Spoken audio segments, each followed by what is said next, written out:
नमस्कार भाइयों।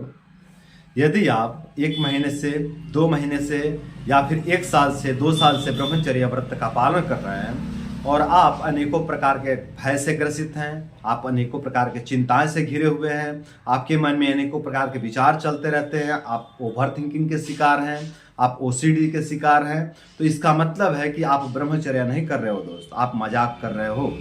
इस तरह से ब्रह्मचर्य नहीं होता है दोस्त, इस तरह से ब्रह्मचर्य नहीं किया जाता है।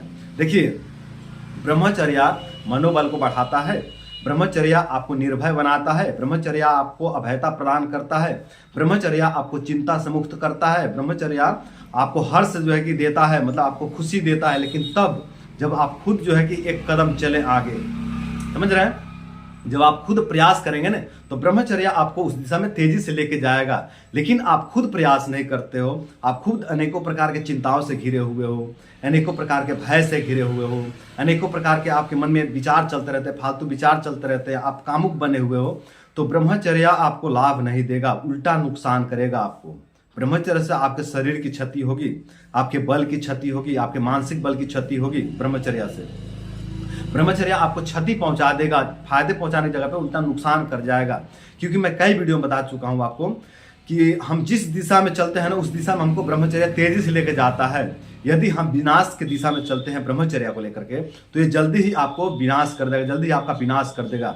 और यदि आप विकास की तरफ चलते हैं, अपने मनोदशा को विकास की तरफ घुमाते हैं, तो ब्रह्मचर्य आपको विकास की तरफ लेके जाएगा और बहुत तेजी से लेके जाएगा। तो आप ब्रह्मचर्य के साथ साथ में अपने मन पर भी काम करें। बहुत जरूरी है अपने मन को अपने नियंत्रित में रखना। यदि आप अपने मन को नियंत्रित में नहीं रखते हो तो ये ब्रह्मचर्य आपके ऊपर महंगा पड़ जाएगा, आपके ऊपर भारी पड़ जाएगा मेरे दोस्तों। तो ध्यान दें, यदि आप ब्रह्मचर्य का पालन कर रहे हो तो अपने मन को सही दिशा दो, इसको एक सही दिशा दो। थोड़ा अध्यात्म का मदद लो, थोड़ा संत महात्माओं का हेल्प लो, और इस तरह से संत महात्माओं की मदद से, अध्यात्म की मदद से अपने मन को एक सही दिशा दो, एक सही मार्ग दो। यदि आप सही दिशा देते हो अपने मन को तो ये ब्रह्मचर्य आपको सही दिशा में बहुत तेजी से लेके जाएगा। और यदि आप गलत चिंतन में फंसते हैं, यदि आप बहुत ज़्यादा कामुक बनते हैं, यदि आप अपने तरफ से मतलब कुछ प्रयास नहीं करते कि हम निर्भय कैसे बने, तो आप निकल नहीं पाएंगे इसमें से। यदि आप अपने मन में अनेकों प्रकार के विचार चलाते रहते हैं तो ब्रह्मचर्य का ये एक एनर्जी है, एक ईंधन है, आपको तेजी से जो है कि विचार चलाने के लिए दे देगा। जिनको चलाओ, लो करो।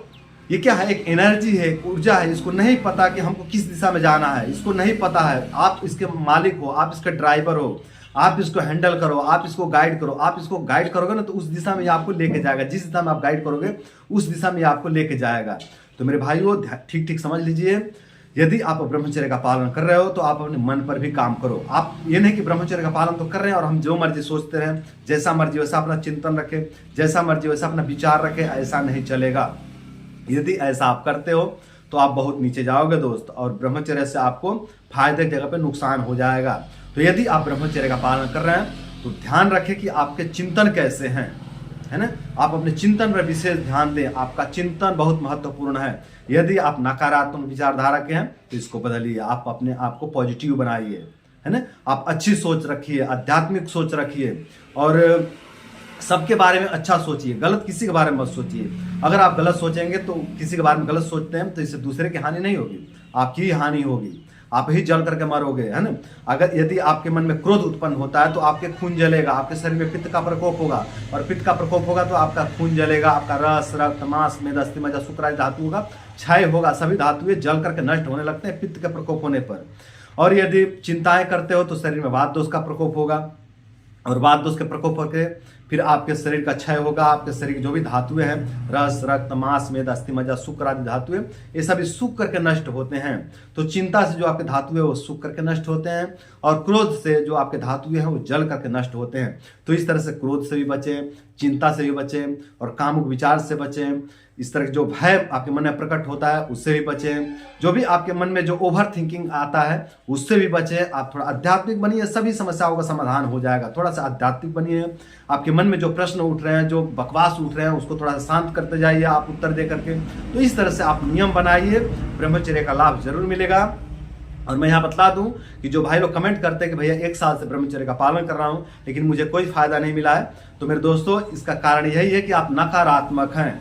यदि आप 2 महीना से, 3 महीने से, 4 महीना से, 5 महीने से, 1 साल से, 1.5 साल से या 2 साल से ब्रह्मचर्य का पालन कर रहे हैं और आपको ब्रह्मचर्य का लाभ नहीं मिल रहा, तो इसका मतलब है कि आप निगेटिव हो गए हैं, आप नकारात्मक हो गए हैं और आपके जो ब्रह्मचर्य का ऊर्जा है वो नकारात्मकता में नष्ट हो रहा है। तो मेरे भाइयों, इस तरह से अज्ञानी बन करके अपना नाश ना करें, अपना नुकसान ना पहुंचाए, खुद को क्षति ना पहुंचाए, बल्कि ज्ञानी बन करके अपने जीवन को विकसित करें, अपने ज्ञान को विकसित करें और अपने जीवन को सुंदर, सरल एवं सफल बनाएं। तो मेरे भाइयों, आज के लिए इतना ही।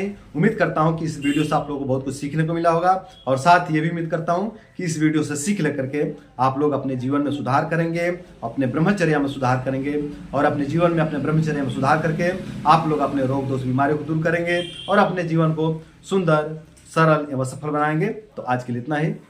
नमस्कार।